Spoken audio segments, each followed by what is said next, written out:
I don't know about you, but do you ever find yourself at the end of a relationship, a job, a season in your life, and you are like, I could move on if I got closure. I just want to know why this happened.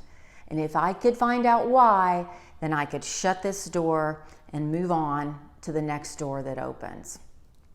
Well, we know that closure is complete acceptance. It's when we can let go and go, okay, excuse my language, that sucked. I'm going to move on now. Things are going to be better. I'm going to put that behind me. Maybe we can be friends, or maybe the next job's going to be better, whatever it may be. But here's what happens with a narcissist many times, or any other toxic relationship, job, whatever it may be. You may not get closure. Narcissists are often cowards. They like to avoid conflict, and the last thing they want to do is to get into a conversation about what happened. Many times, of course, they don't take responsibility for anything. We know that, right? So many times they just want to do the discard and move on, and it hurts. We're left hurting. We're left suffering. We are held hostage by these feelings and this need to know what in the world just happened.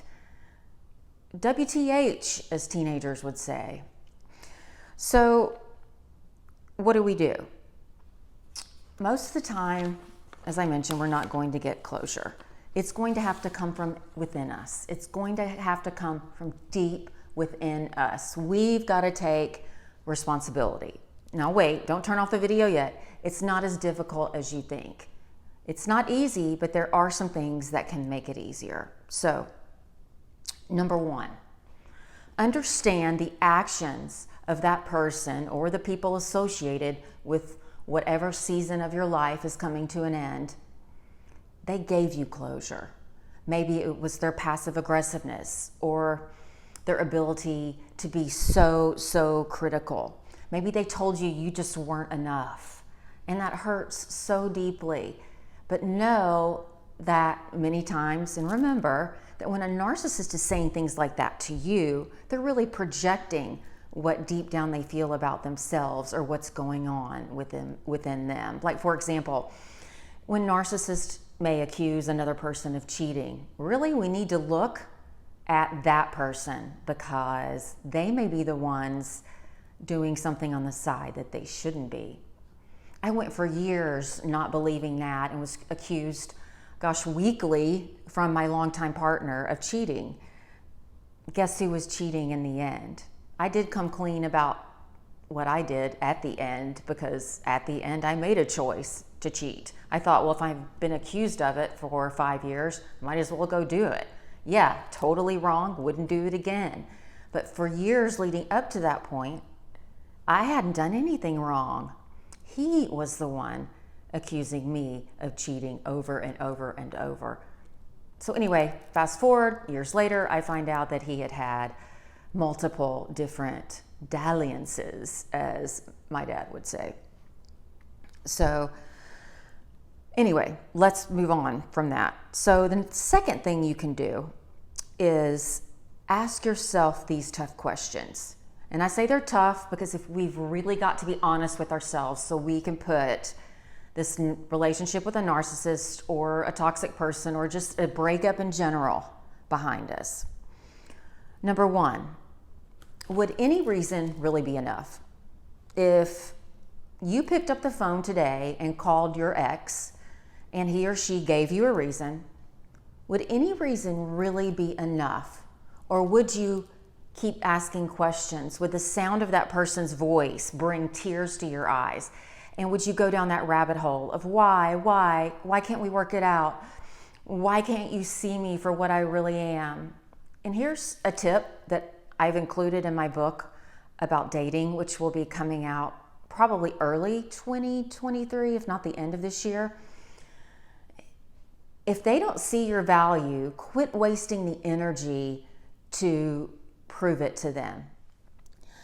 Does holding on to this person or situation or relationship really make you happy? Why are you holding on?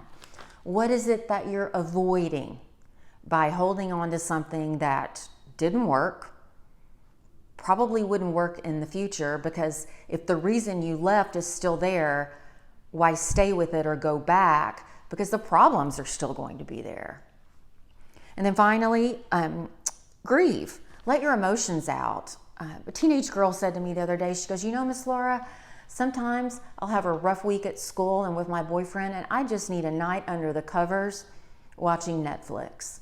Sure, if we have kids, that's going to be more difficult, but there's a way to squeeze in that time of grieving and quietness and solitude, and really reaching out to whatever your higher power is and nourishing yourself, because from what you've been through and no closure, you certainly deserve it, 100%.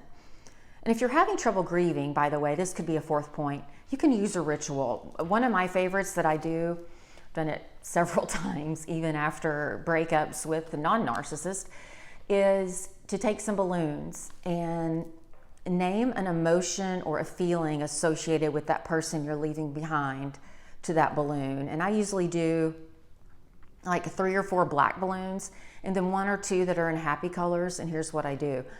I say to myself, hey, this balloon is going to signify the pain that I felt in this relationship, and I am finally letting that go, and I let it go and I give it to the universe. And then I may do the passive aggressiveness that was associated with the relationship, the darkness of my lack of self-confidence and self-esteem associated with a toxic relationship, and I let all of those go. And then I ask for the universe to see that like yellow and red is signifying my new relationship that I know will happen in my life one day. The yellow maybe is the happiness and the relief that I'm going to feel coming out of something that's so toxic, with or without another relationship around the corner. Because we've got to become whole first before we can be in a healthy relationship. Because what is a healthy relationship? I know you know this. It is 2 healthy people, or 2 people that are whole coming together to make another whole. That's what a healthy relationship is.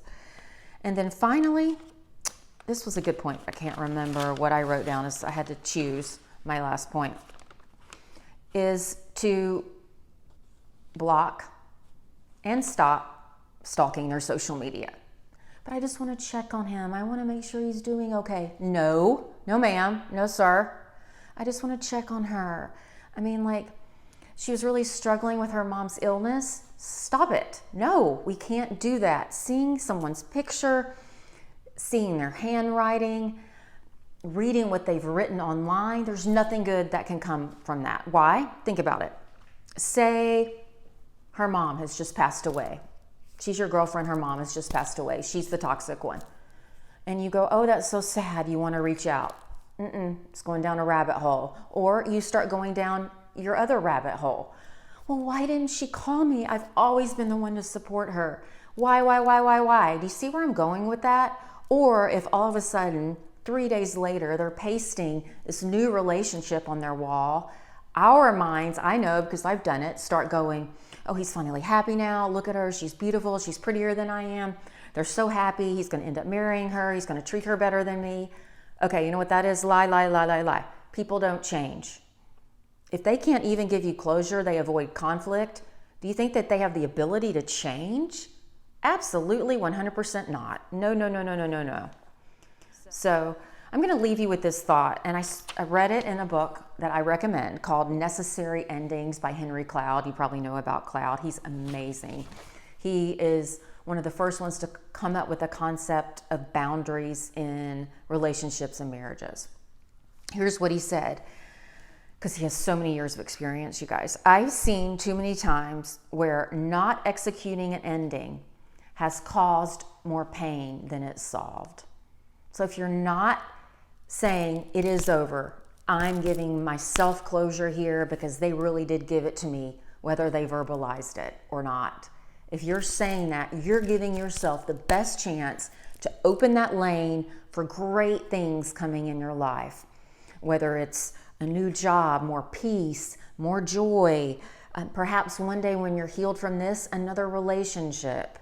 We've got to do that. And remember, I quote Darius Daniels a lot, thought leader Darius.